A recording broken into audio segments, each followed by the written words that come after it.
Good morning and welcome to Beyond the Headlines of Freedom Square TV. Of course, we are reaching you from our studios in Enugu. Enugu is still the capital of Southeast Nigeria. Today, we're going to have a conversation around the art of writing, the art of publishing, and the art of making books. And so, our topic this morning is the business of books writing, making a living as a writer or an author in a depressed economy.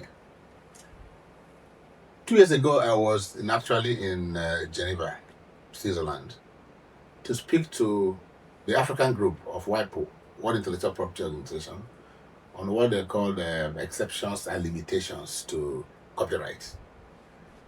And I recall that one of the strongest points I made is that if we keep on trying to make exceptions and limitations to copyright, which are those out of COVID challenges, a time will come when in Africa you will not have a single writer. Because if you say because times are difficult, an author will make an exception to his work, it becomes a common property, meaning he will not even make a living out of it. People are free to consult it without pay, and then you limit even some. That at present, authors are struggling. So what is going to happen when you now make exceptions and limitations to their own work? Well, these and more are things we're going to be discussing this morning, and I'm being joined actually by somebody who should know, somebody who knows, and somebody who wears the shoe and she knows where it pinches. He's a writer, he's an author, and in fact, he's the chairman of Association of Nigerian Authors, Enugu State Chapter, Dr. Adobe Moye. Doc, good morning. Good morning, Doctor. I'm happy to be here. Well, it's also good to have you. We've been planning this for a pretty long time. Well, let me start by making a background conversation. Writing, generally, has historically been one of Nigeria's foremost foreign, how do they put it now? Foreign earners. Because we produce men like Chino Achebe, whose works traversed virtually every part of the globe. We have the likes of Flora Mapa, we have Wole Soyinka, we have our own Chimamanda Adichie. And so writing was a powerful tool of expression. So Nigerian writers have shaped global conversations on culture. Nigerian writers have shaped on culture, identity, and politics. And that's very correct. Yet, while Nigerian literature enjoys international acclaim, most Nigerian authors struggle to survive economically. And that's the sore point. And that is where the whole trouble begins. The romantic image of the writer often marks as a harsh reality: low book sales, rampant piracy, weak reading culture, high production costs. That's a serious one. And of course, limited institutional support. If you are writing, you are publishing, you go to a bank to ask for financial support, you're on your own. Okay? Even the Nigerian government policy on creative, I think it's a creative support or support for creative industries. Writers and even publishers get little. So it's the Nollywood guys that they pump all the money to. So Nigeria's current economic environment compounds these challenges: rising inflation, reduced disposable income, high cost of paper and printing, and declining purchasing power have turned books into luxury items for many households in Nigeria. At the same time, digital platforms, self-publishing, audiobooks, and online content creation are defining the global publishing industry. And by implication, right? So, how do writers survive in an economy such as ours? An economy where even those who seem to be doing the daily beneficial items like food, like clothing, are still struggling. And they say, if you want to hide something from an African, hide it in a book. And now they're not even opening the book at all. There's trouble. And therefore, the central question is no longer whether Nigerians can write. We know we can write. We know we are writing. But whether Nigerian writers can make a living from their crafts, especially in a depressed economy like this. So it's against this backdrop that today's conversation examines the business of books and writing and what it really takes to survive as a Nigerian author. Already, I've introduced my guests, who is eminently qualified to have a conversation on this. And so I don't even know where to start. But I will have to start somewhere, and we'll have to start in practical terms. And I'm going to ask a simple question. Can writing still pay in Nigeria today? But before then, before you answer this, I want to actually go back to a few months ago to congratulate you on the election. Thank you. Being the chair of a group of intellects, or intellectuals, as we want to say, it's not an easy one. Because if you want to see a stupid argument, put 10 professors in a room. And writers are like that. Because every person comes with his or her own idea. So electing you to lead us, as it were, is not an easy one. And I know, you are equal to the class. So congratulations on the elections. And I think I can say so far with that, not because you are here, you're already doing well. But you have to make us get some money from our writing and not just talking. So, in practical terms, can writing still pay in Nigeria today? Oh, well, thank you so much, Uche. The thing is this, right? Writing can still pay, but it cannot be the mainstay of someone's income. You cannot just depend on writing to make a living. We have to be realistic in this part of the world. A lot of writers, you're also a member of the association, have a main source of income from their work. A lot of people, they don't just rely on writing as their source of livelihood. No, you do that, you go hungry, because even the take home well, a lot of us get from our regular jobs, no longer taking us home. So you can't just rely on writing. And something else that is a major factor is that you don't write because you want to make money. If you come from that mindset, you'll be very disappointed. So you have to have the passion. The income will eventually come in, but there has to be a passion for the craft. Yeah, it's something most writers have it as some as part of their makeup. You already have this gift of writing, and then you start expressing it. Some people discover early that they have it as part of the gifts, that the Almighty God endued them with. But some people learn. They learn to write, and they start writing. But in this part of the world, and I can say that boldly, that you cannot expect to make a living from writing, from just writing. Okay, different strokes for different folks. I'm not sure I know exactly, apart from teaching in the university, what Chinua Achebe had always done. He was not into trading. I won't be too sure what was showing also apart from writing and speaking. Chimamanda is another example, and there are several Nigerian people like that. Our very own Walo Kediron was a politician. And in the past couple of years, a decade or so, he abandoned politics, so to speak, and engaged actively in writing. So I think it's a matter of strategy. Okay? But having said that, let's make a distinction between textbook writing, fiction writing, and non-fiction writing. because they all come under the category of authors. Mm-hmm. And so some textbook authors are making money, some fiction writers are making money, some not, but majority are not making money. That's the truth. Majority are not making money.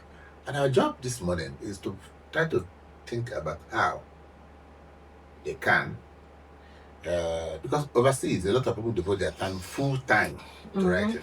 And I can tell you that because we try to do too many things at a time, we don't commit to our writing. We have very talented.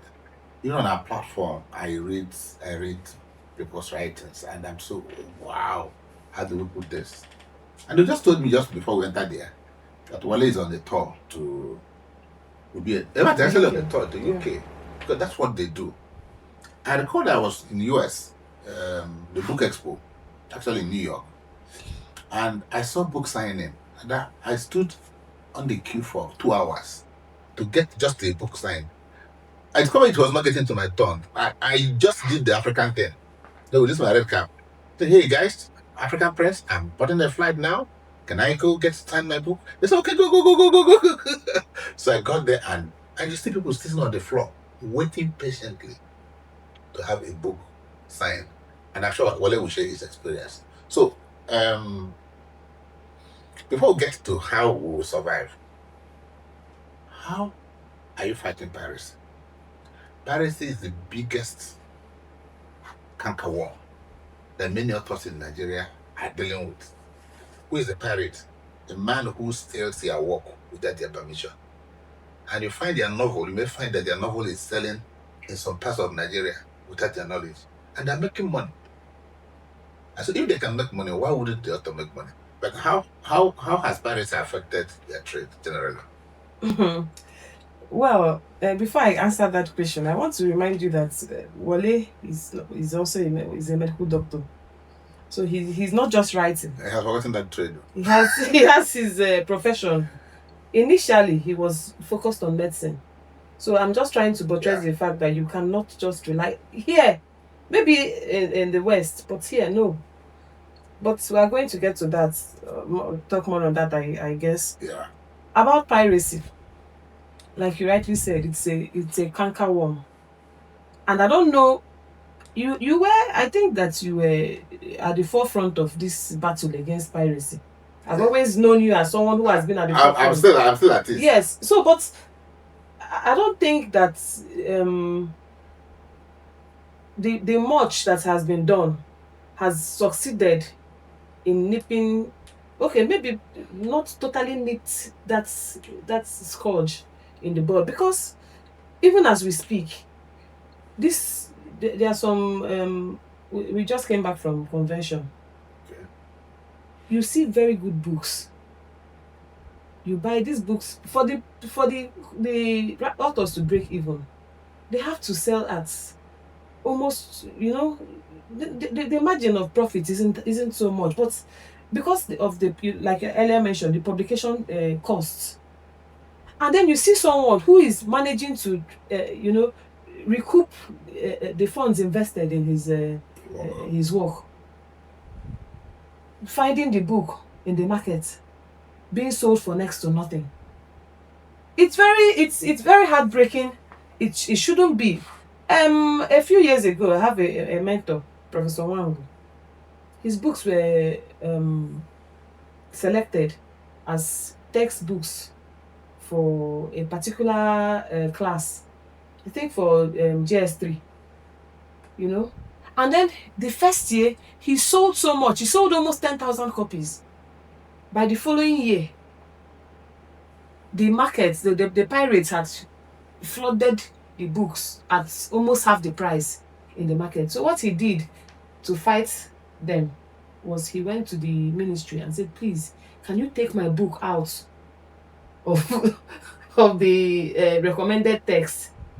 They said, why? He's doing what? Say, please, can you just help me? I no longer want my book in as part of the recommended text. And they were happy happen, because when there is a market, they will do well. But once that book was taken out, it was no longer part of the recommended. So they were obviously stranded. The schools were no longer buying the books. they were stranded with the book in the market. So they had a massive loss, you know. And the author, what did the author get? He also had a loss. Yes, he had already recouped most of his money from the first year. Okay. So the second time he was going to, okay, I think this happened after the second year. So by the third year, he said they had taken the book out. So these people had flooded the market as usual, and they couldn't sell. So that was one way That he was was able to actually combat. that was a primitive way. Well, You know, MPA just had our, I'm not taking the word out from him. okay. We just had our 60th anniversary. Mm. Actually, this year is our 60th anniversary. Yes, I know. And Wale was seated. Wale was actually our guest speaker. Okay. And he brought something that somebody had said. One writer said, how many Nigerian authors have the publishers been able to bring up to win international awards? And the guy was critical of publishing in Nigeria. The publishers are still okay. So one of the only contribution I made is, I want to know from Nigerian authors how much they have invested in fighting piracy in the past 10 years. And the hall was silent. And so that's the challenge. Perhaps that man must have been either a self-published author. Of course. Yes. I just left the seat of the presidency of MPA. Every year we spend millions and millions fighting piracy. And when we go for raid, in fact, just last week in Ibadan, they raided the shop. I had recovered books worth about 141 million naira recovered from pirated books. We're in Aba, where we see about 20 containers at the risk of our own lives. And so we discovered that authors haven't really done much. And it's worse when we go, you find a self-published author, you find his book there in the container. What are you going to do? Because every year the publisher would pay a certain amount, what we call copyright fighting fee. Okay. If my annual fee is 200,000, I'm going to pay 150% of that for piracy as a publisher. Because that's the biggest scourge. Once your book gets prominence anywhere, like you said, it's gone. You lost it. And so maybe sooner or later the Copyright Commission will be here. And I've told him, between publishers, the authors, we're going to have a conversation where we'll now discuss about it. If you go to Obete here, and you find pirated books, you won't believe them. And parents go there to patronize them. Schools are even joining patronizing them. So it's the fact that the publishers, the authors will fight, even with the genuine booksellers, because they're genuine booksellers. But like you said, they won't pay royalty to you, they won't pay illustrator, they pay nobody, they just print the book either in China, India, and bring them, and sell them at rock bottom prices. And they just are interested in how cheap the things are. So part of the call is that authors and publishers should come together. We're already doing that at national level. But at the state, we should also come together to do that. Anyway,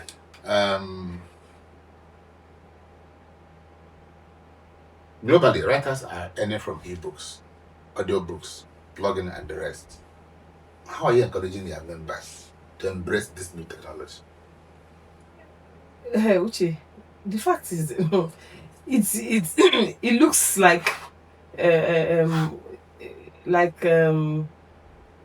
walk in the park. When you hear about it, that you can sell your books on Amazon, on Seller, and all these channels. But the truth is, right now, I have my books on Amazon. I have my books on some local platform. There's one, this new guy, a bold scholar, he's really doing well, But there are millions of books on Amazon as well. So you have to make a deliberate effort to keep posting your links for people to see. And to patronize you. So a lot of people, they cash in on people's ignorance. Oh, once you get your book on Amazon, you start earning in dollars. It doesn't always work like that. They encourage you, they take some money for training, and then they help you get your books there. And then you find out that you have to do the marketing yourself. Because without that, except you're somebody like Chimamanda, who everybody is out there looking for when she's really going to release the next book. So we encourage, and a lot of people, like in Nana Enugu, we have a lot of people on such online platforms. But again, there's another issue which is very fundamental, and I wish that you could talk about it more, because you're talking about piracy. There's something going on that I may need to draw your attention to, so that you can proliferate. You have people publishing books of AI, online. You just go, and then you see a lot of people advertising this thing. Do you want to publish a book? You want to be a writer? You go to AI, you tell maybe ChatGPT or any of those chatbots, I want a story like this, and they publish it, and even go ahead and illustrate it for you, and then they put it online. And then you, who is doing your own bit to get your book there, you're competing with a lot of, you know, a lot of AI generated text. AI and yes, it's a problem. So that genuine authors are suffering from AI generated authors. Of course. That what it means, and that is like virtually in every endeavor now. I was actually in China was it last year? Yeah, last year, in the invitation of the Chinese Publishers Association, Okay. the Beijing conference. And so one of the sessions was on AI and publishing and writing. And I had one key professor, I think from America, I can't remember his name now. He gave a keynote address. And sometimes when I watch keynote addresses overseas and what we do here, I laugh. That keynote address lasted for 7 minutes. 7 minutes. It was a 1-hour conversation. Extempo. No, he had his slides. Okay. In 5 minutes, it was done. With his slides, 5 minutes. I remember one of the things he said is, he's an AI specialist, but he said, yes, AI can help you do a lot of things. And so let me bring an art of, who is the greatest painter? The work of Michelangelo or any of these painters. He said, that is the original. And I showed another one that was AI generated. And it looked like exactly like the original. He said, some people don't know the difference. But you can necessarily, okay, I like the original. I don't like photocopies. So what does it say? AI contents mostly are photocopies, so to speak. They're not the original. They look like the original, but not the original. If you sometimes when you look at those AI generated contents, you find that some specifics are they even warn you. It does not mean that they're correct in everything they do. So if you don't put human element in it, what do you think they're supposed to do is give you an idea of what you want to do? Then you infuse the human content. But you have created very lazy people who can't write anything. The simplest sentence, they go for help. Mm-hmm. And that is why, regrettably, many people are saying that this our idea of digital learning is killing creativity in Nigeria. Sweden was the first country to make an all-tablet learning and encourage other. Last year or this year, they have banned it. They said, go back to textbook. Go back to doing assignments. But Nigeria is trying to embrace it. They think it's the best thing to do for them. Well, it is, but even in Britain, even Princeton University had something they just posted that kids are suffering who are online addicted. Addiction to online. They're no longer, they produce smart kids, but not knowledgeable kids. Let me say it for emphasis. Using AI, whatever they're doing, generate smart kids, but not knowledgeable kids. That's right. I totally agree with that. Okay. As chairman of honor, what concrete supports? Because you see, this thing we're saying here was a little concrete. What concrete steps, what concrete support is the association offering their authors? Because beyond the fact that most of them are doing part-time, there must be institutional support. For example, capacity building and workshops. Are you organizing any? Advocacy and policy engagement. Are you mentoring upcoming authors? Are there grants? Are there fellowships? What are you doing to promote reading culture? Just take it in one big swoop. Okay. Yes. Since I came on board, we have been meeting every month, and in those meetings, we have readings, we have critiques, because one of the best ways to build craft, this craft, either poetry, whatever genre of literature, is by getting feedback.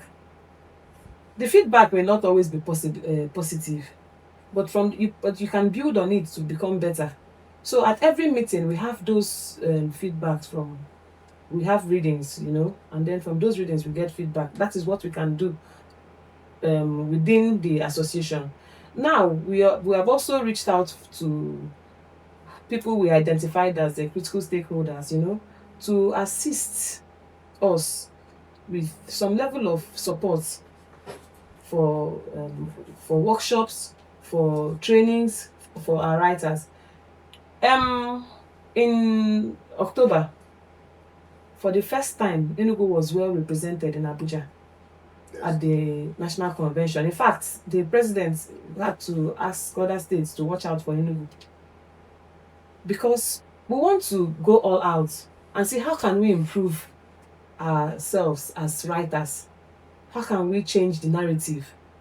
Especially, this is like, Enugu was like where the association actually started with Chinua Achebe and the Wole Soyinka. So we want to return to that glory, return the branch to that glory. So we are doing everything that we can. I spoke with you the other time about the possibility of attending the book fair in Frankfurt. So these are things that we are doing. We already have a lineup of activities. I don't want to go talk about them now. I'll be asking you that. For next I'll be asking that the time will close. I'll be asking you your projections. Just you will take up the. I'll be asking you your projections for next year. It's important. Yes, but go ahead. It's okay. So okay, so you already. My concern is the children in secondary school, university undergraduates, who have flair for writing. Is there anything you are intending to do to bring them, under your shadow? It's called mentorship. Because, okay, we meet as individuals. Some of us are already good at writing, but we go to replace Adobe. where As an author, as a writer, who's going to replace him? So we're going to replace all your members. It's critical. It's a critical point. So is there anything you're doing currently to ensure that, the younger ones do not abandon writing? If you noticed lately, we have you're on the platform, so you have seen where I called for the secretary to post members of committees of different groups. Yes, I saw that. Now, we have some events coming up next year. There's one for the anthology. We're producing an anthology. We're collecting entries, not just from members, but from writers across board. We also have a spelling bee competition coming up next year for public primary schools. Next year, by the second quarter of next year, we are going into secondary schools to establish clubs, reading clubs. That is, we are going to start with Enugu Metropolis. We will have a sort of a sub chapter in most secondary schools, so that we begin to nurture them. By the time they are coming out from the secondary schools, they are joining ANAF as full-time members. So these are part of the things we want to do to entrench reading once again. People are reading. The thing is, what are they reading? Yeah. A lot of children are on social media. They are reading, but the problem is, what is the content available for them? What is the content they are reading? And that's a good point to take a break. When we come back, I'm going to go straight to the retreats that Anna Enugu had just about 1 month ago, thereabouts. Yes. So we want to see what happened there. But for me, that is one point I felt that Anna Enugu is making a difference. So don't go anywhere. We'll be back shortly.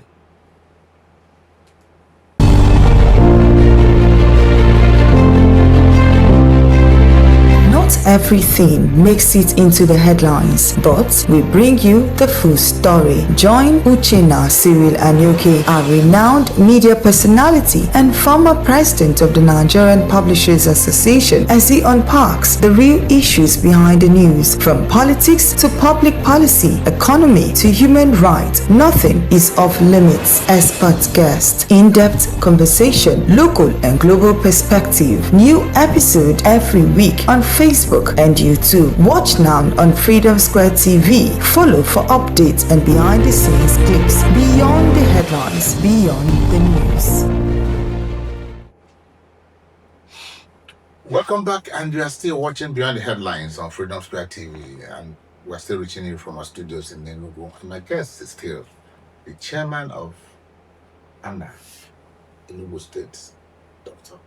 Adobe. Oh yeah, look, how far? Okay, before we went on that break, I had actually given you an expo, so to speak, and I did say that just about 1 month ago, ANA Enugu had a retreat somewhere in Haka in the west south. Yes. Actually, I was distant away from Enugu, so I didn't actually participate. I saw the sights and sounds of that retreat. For the benefit of our viewers, and for the benefit of those who did not participate, can you give us a cultural illustration of what happened? I saw a lot of things, but now that we are here, let our viewers also hear what happened during that 2025 retreat of ANA. You see, I am even a bit nostalgic because that event, oh my God, it was awesome. The retreat was awesome. It was just like a getaway. We've been having programs throughout from the middle of the year. I think it was the idea was to have an introspection on the way forward for our branch. Look at what we have been doing so far, and then how to scale up our programs. That was essentially the purpose of the retreat, and also use the opportunity to unwind and have an interaction with nature. It was it was held in the village, and one of the blessings that I've enjoyed so far as chairman of ANA is having very incredible people, a very strong support system, you inclusive, who have helped us to drive the vision that we have for the association. Someone who has been at the forefront of this assistance, so to speak, is Honorable Justice George Nnamani. As a matter of fact, he provided us the venue and technically funded the whole retreat. So we had it at his place at Ihaka. It was a potpourri of events, of activities. We had the cultural troupe, we had readings, poetry, we had spoken word deliveries, we had drama. It was awesome, and it's something that we hope to sustain annually. At that event, for the first time, we had the national president of the Association of Nigerian Authors and the immediate past president of the Association of Nigerian Authors. Both of them were in attendance, and they haven't stopped talking about how incredible that event was. So other people from the South East are looking to have that kind of activity, because it's something that we consider, and they as well buy in, that is therapeutic for writers, especially at a time like this when we are saddled with so much. Somebody called, I don't want to say how they described it, but there's an acronym for hardship, which was coined with somebody's name. We all know, but I don't want to be the one to say that. Yeah. So that's it. I'm interested about the cultural aspect. I saw several dancing troops. The cuisine. I want people to know what actually. Was it the normal bread and rice? So what happened in Ihaka? There was so much to eat and there was so much to drink. You could have seen on the platform where someone was writing she wanted to be on the bosom of get palm wine from the bosom of the former chairman, because there was a free flow of palm wine at the events. We had the local cuisine, we had the achicha. That is one of the staples of the Nsukka people, which is around that area where we had the events. We had them some, regulars like rice and chicken and all that, but we had the local cuisine as well, abacha, bushmeat, akidi, all that stuff was plenty. There's a mixture of intellect and culture. Intellect and culture, yes, you can call it that. Hey, God. So, what would you tell those who missed out? They should endeavor to be there the next time, and then they should pray that we will have the funding to pull it off. Okay. Subsequently, yes. Did they get chance to have cultural troops? Don't come about Soka. Were they present? Well, actually, we had the Enugu State Cultural Troop. Yes. Those were the main suppliers. Was it a one-day event?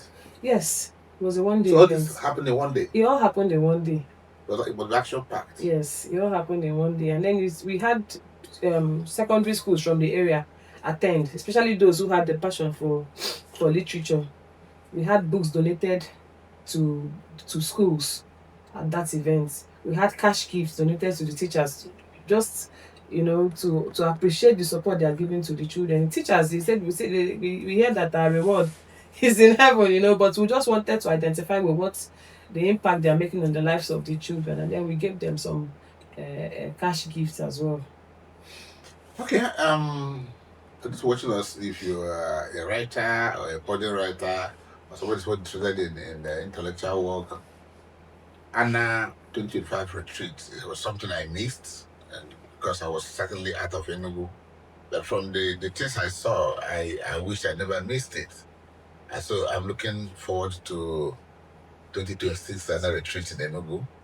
And I hope, like she said, we'll get the funding, and then we'll have another part of Enugu host it. Okay? Perhaps, yes. Perhaps another part of Enugu host it, so that we can enjoy the abacha, the akidi, the orishi of that area, the palm wine in particular. So we'll be winding down, but I'll be asking you, for the young writers who are watching that WP, looking at you now, say, oh, a beautiful lady with a good intellect, what advice can you give them on making writing sustainable? Because if they believe what you said the first time, they run away. Okay?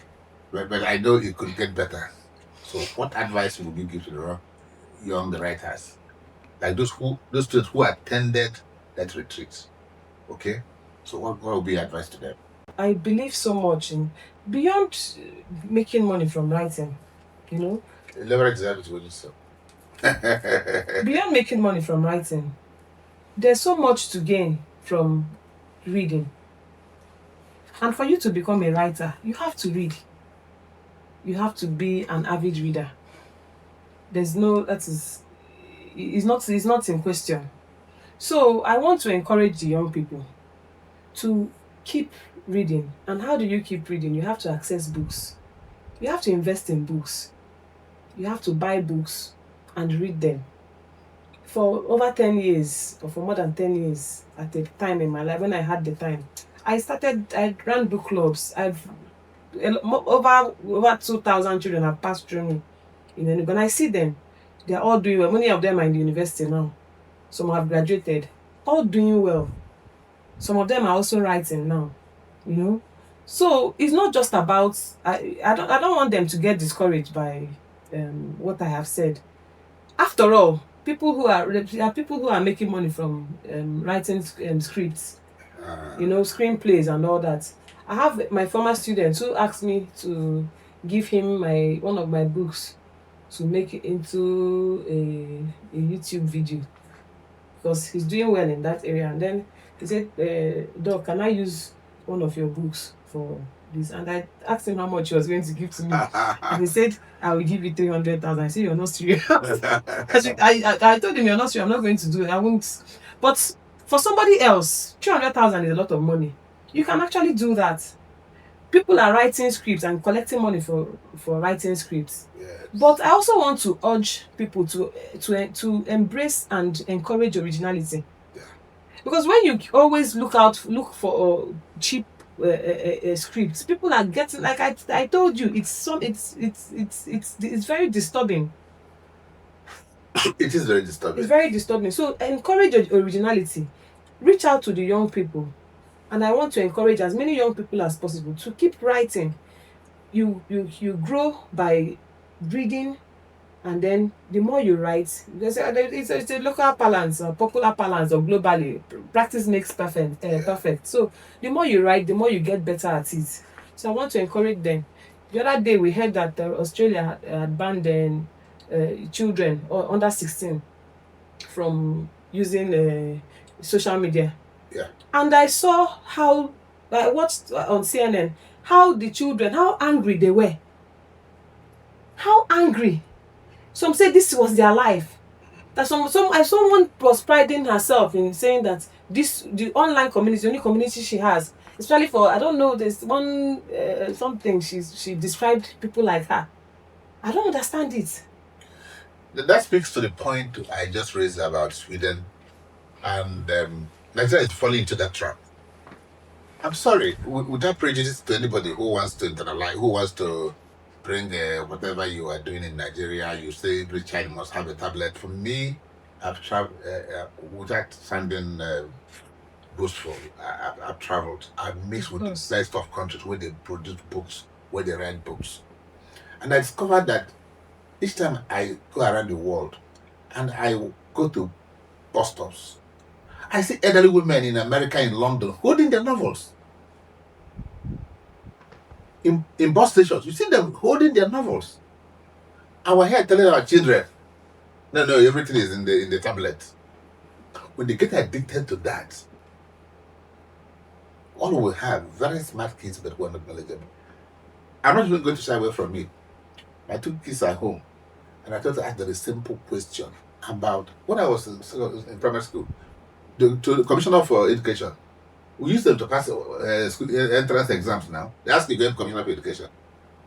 Bring 20 kids now, ask them who is Commissioner for Education. They don't know. But they know everything in that. Mm-hmm. Culturally, they are lacking in those things. But we're priding ourselves, we are breaking them online. Countries that have been there are running away from it. Their kids are suffering. They're dying. They are dying. Let me tell you what happened a few weeks, just last week, not a few weeks ago. One of our students, she called me that I was her project supervisor. I said, okay, bring your topic. And then she brought 3 topics, obviously lifted from different parts of the world, And I said, okay, this one looks like something that you can do. Explain, what do you have in mind? And she couldn't. She couldn't express herself. There was an issue of tenses. It was just very alarming. This is someone who is in final year, undergraduate program. I had to tell her that you have to start reading novels. That was my prescription. I told her, you're so beautiful. The next thing, you will leave this place and then you want to get married. No one wants to marry a non-entity. Not Nigeria today. And I had to tell her that was the prescription I gave. And then she was so humble to accept it. When I came to school yesterday, she told me she hasn't seen a novel that I promised to give her. I promised to give her a novel. And I said, don't worry, when I come to school on Thursday, I'll give you one. So if we have people who are humble enough to learn, understand that they need to unlearn and relearn, that part of our problems will be solved. Okay. Before I ask you the last question, as a young man, I had to go to the Central Library. I don't know whether you met in the library growing up, but my father practically couldn't afford books, so there was a Central Library in Enugu. My school is in practice. There were high school library. We could go and borrow books. At the University of Nigeria, Soka, the National School Library was something big that practically we buried ourselves in there. Doc, as you look around our vicinity, where are the libraries? Where knowledge is in one domain.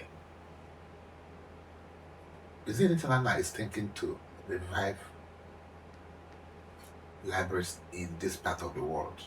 Or do you believe those who think that libraries must be found in the computers? No, I think those physical libraries are still very important, not just as monuments, but you know, we had a courtesy. Okay, you are aware of the courtesy visits we had with the National Library Okay. sometime in June, Yes. and then we discussed these issues. But I was pleasantly surprised to find out that there were people who still use the library. Of course. The library was full. As at the day we went for the courtesy visit, the library was full to capacity. And then when we decided to have, we had what was the event we had at the library? Our state convention. We had our state convention at the National Library, and some of the staff suggested that we use the main library if the hall won't be sufficient for guests coming in. We should use, and then we said no. It will distort the activities. You have people coming into the library. Do you want to deprive them of access to this place just because we're having an event?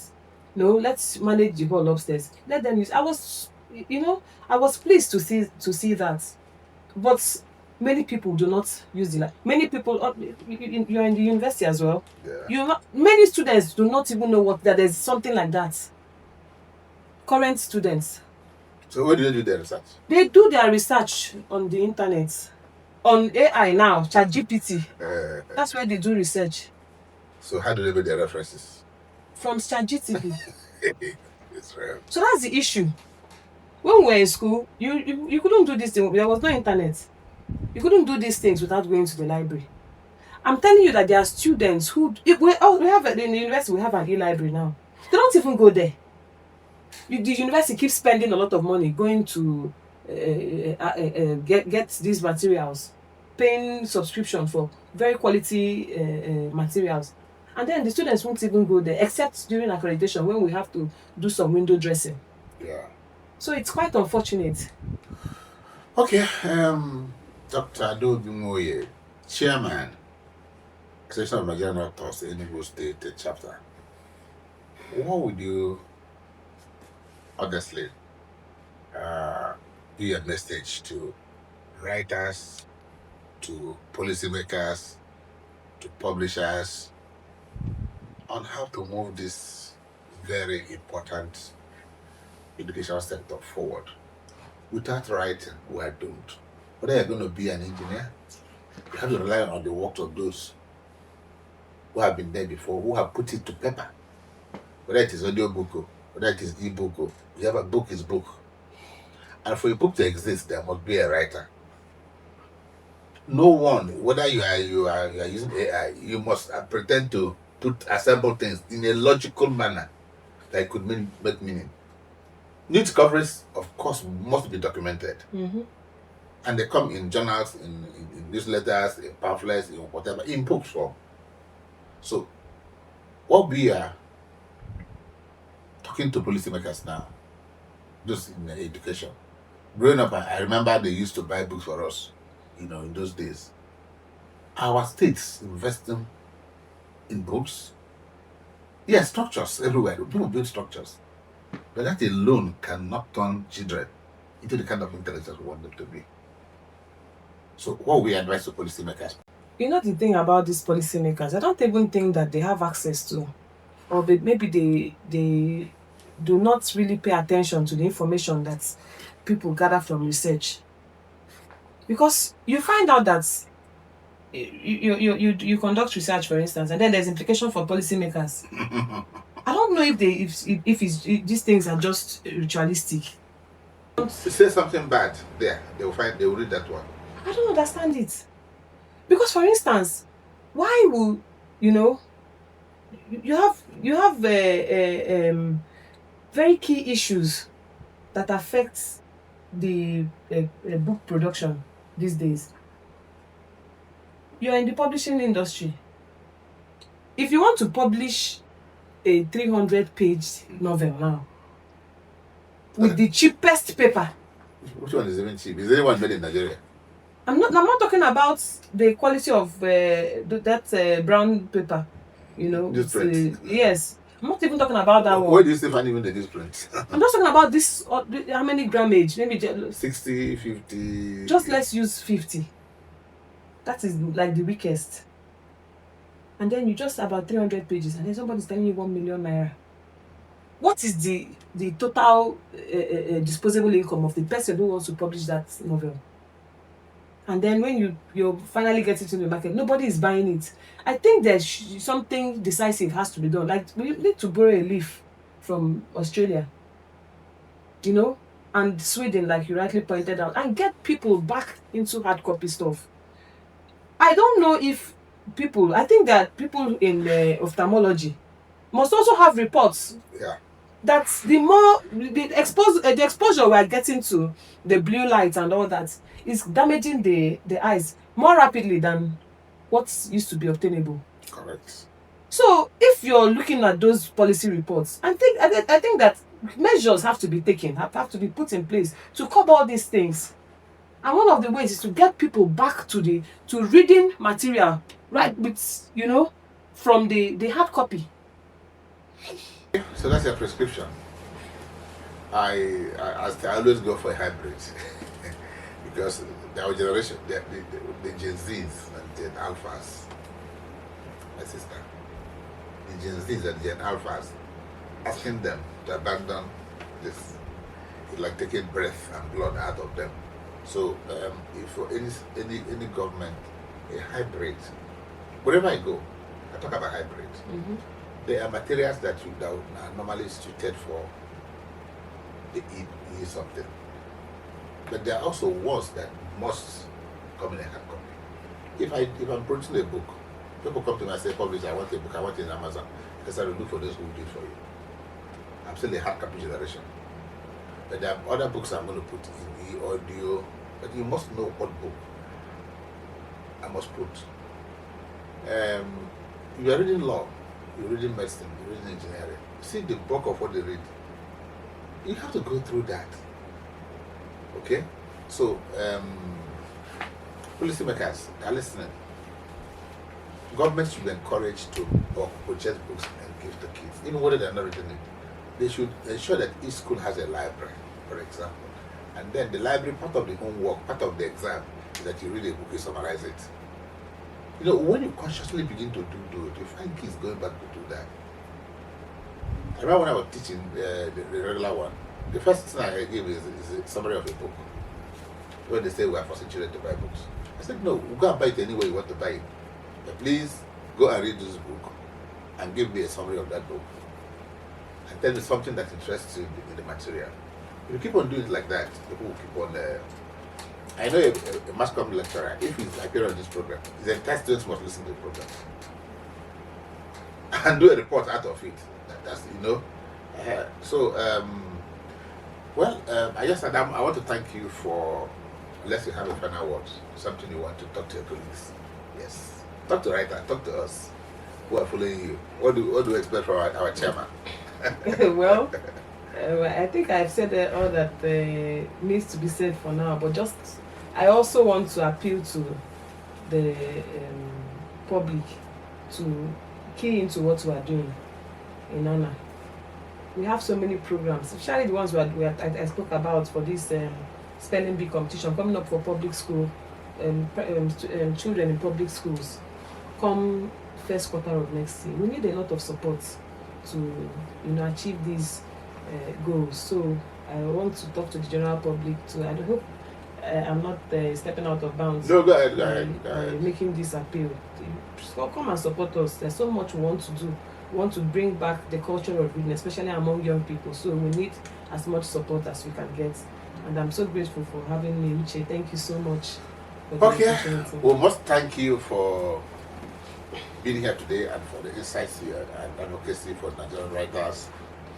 And for those who are watching us, nations that do not value their writers eventually lose their stories, their histories, and their voice. It is important that countries, states, local government, communities must encourage writers. When you do that, you ensure that the stories of your forefathers are not lost. That some kids do not even know their family tree. Their family tree, like who was their great-great-grandfather. No, I can tell you that. So, can you even document your family tree into a small pamphlet? For that be obodo Igbo. Document your culture. Christmas, there are a lot of things to be done. Can you begin to put down in whatever manner and get somebody to fashion it for you? Because if you don't do that, you're losing your voice, you're losing your stories, and you're losing history. So, thank you, Ada, and I hope that by the time we begin this year, first quarter event, I will find time to invite you again. And to those watching us, please, you can continue this conversation on writing, book publishing, on our social media handles, Facebook and YouTube at Lunar Square TV. Thank you for being a part of today's show. Join us tomorrow for yet another interesting edition. Have a lovely day ahead.